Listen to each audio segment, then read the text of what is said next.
Hello, today I'm going to talk about the Indianapolis Police Department.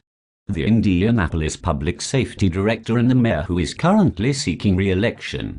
I'm going to ask some very pointed questions of our city leaders and those tasked, by appointment or otherwise, with providing a safe environment to the people of Indianapolis/Marion County. Frank Straub, or Dr. Straub as he insists on being called, has been a disaster to the Metro Police Department since his appointment nearly 2 years ago.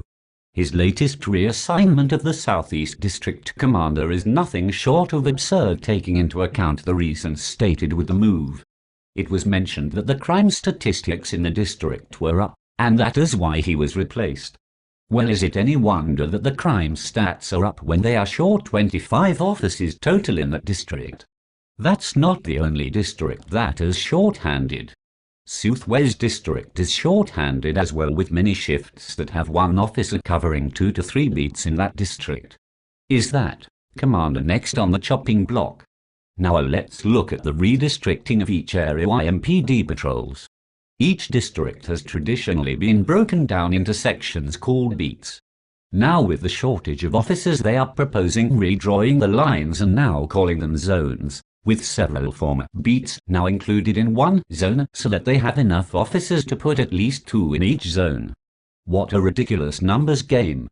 Dr. Straub, the chief of police, and the mayor must think everyone else is a complete idiot not to see through that. It is the same amount of area, no matter how you divide it up, and it is still short officers. The new zone plan has already been implemented in the Southwest District. Do they really expect it to change the statistics any over the long term? Next, let's look at the SURG operations. One of the latest ones, conducted on the evening of September 7th, took 26 officers that were pulled from their already short-staffed districts around the city, and placed all of them in a 2-square-mile area. Numerous people were getting stopped 2 to 3 times in a 10-minute period because the area was so oversaturated with police. Seems like overkill to me. But Dr. Straub has over 20 years of pretending to be the police, and let's not forget he has a PhD in criminal justice. Let's go back for a minute to the item that I first started with, the reassignment of the Southeast District Commander. Just so everyone knows, and there is no miscommunication, Commander Boomershine did not feel the need to attend community meetings where nobody from the public ever showed up. He felt it more important to work on ways to manage his short-staffed shifts and impact crime in his district. He also refused to send officers from his already short-staffed district to those community meetings because that would leave those beats with even less officers. Now the icing on the cake is that Commander Boomershine is a strong backer of Melina Kennedy, the Democratic challenger for mayor during the upcoming election in November. I've got news for Mayor Maureen Ballard. You didn't win the last election that put you in the mayor's seat as much as Bart Peterson lost it. You were an unknown, but a bright face in the political arena. Peterson had totally distanced himself from the police. You promised new leadership and were a beacon of much-needed change within the department. However, your failure to listen to your top IMPD brass, and your poor decision to bring in Dr. Straub to beat down the morale of the department, even further has left you with a dismal outlook for any support from the local police union during your re-election campaign.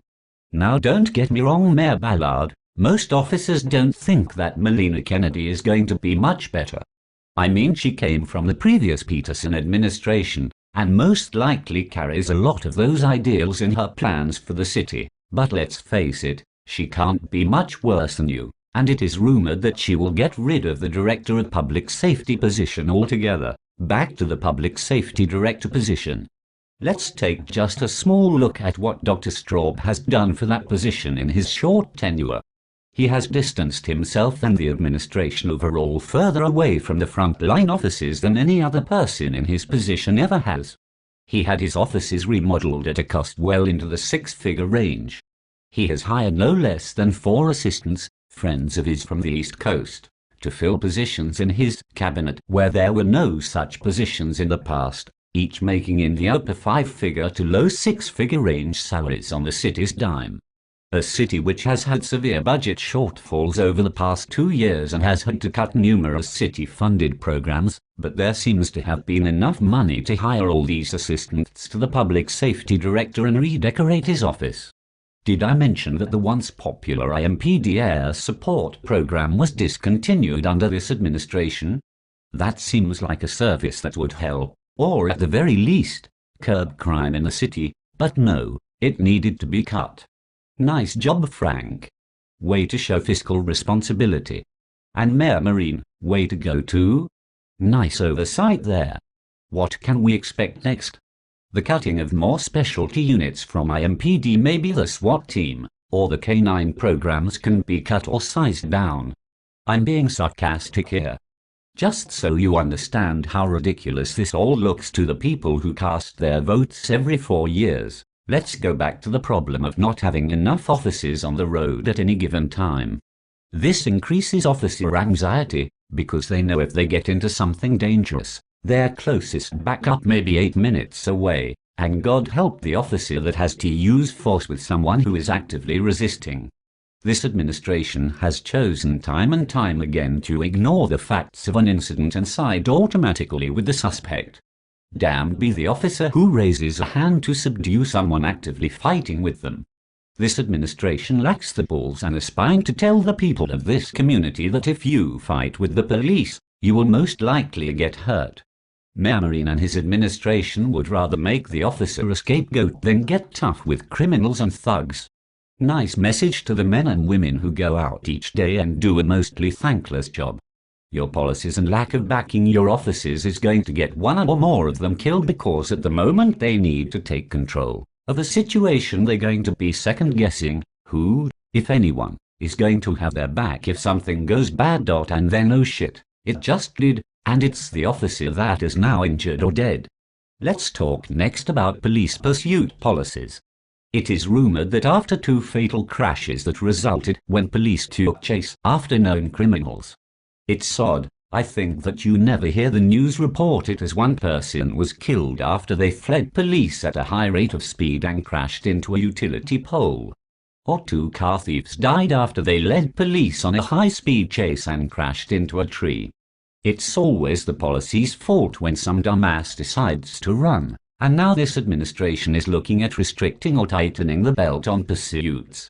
Well, last time I checked, it was the job of the police to catch criminals. Now, we want to give them a ticket to free arrest and let them know that if they choose to run, they'll most likely get away, and get away with whatever crime they committed. Make no mistake, what happened with those 2 pursuits was tragic, but it is not the fault of the police or their policies regarding pursuits. Let's grow a pair and put the blame squarely where it belongs, on the shoulders of the dumbasses who chose to run.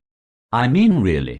Is Indianapolis any worse because 2 juvenile car thieves are dead, or because a known member of the Ms. 13 gang died from hitting a utility pole after fleeing? By the way, this is the same gang that targeted an IMPD officer sitting in his car doing paperwork on the west side not too long ago. The police chief declared war on those responsible, but now we want to revisit the pursuit policies because one of their members was running from the police and got himself killed. Where is the logic in this?